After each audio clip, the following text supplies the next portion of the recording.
বৃহস্পতিবার না? আজকের এই রাতটা যে জুমার রাত জানেন আপনারা? আমরা বাংলাদেশে মনে করি জুমার দিন শেষে যে রাতটা ওইটা মনে হয় জুমার রাত, আসলে ওইটা শনিবারের রাত।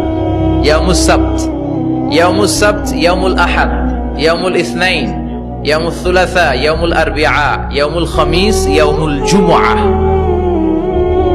এই হচ্ছে 7 দিনের আরবি নাম। তা আজকে হচ্ছে ইয়াউমুল খামিস। এর দিনে বিশ্বনবী রোজা রাখতেন। সোমবার, বৃহস্পতিবার সুযোগ হলে রোজা রাখবেন। যারা রোজা রাখবে তাদের জন্য ইন দ্য ডে অফ জাজমেন্টে আল্লাহ স্পেশাল একটা গেট বানাবে জান্নাতে ঢোকার জন্য। ওইটার নাম হচ্ছে রাইয়ান। মান দাখালাহু লাম ইয়াজমা আবাদা। একবার who can enter within this door he will never be thirsty again. একবার যে দরজা দিয়ে জান্নাতে ঢুকতে পারবে আজীবনের জন্য তার গলার তৃষ্ণা মিটে যাবে।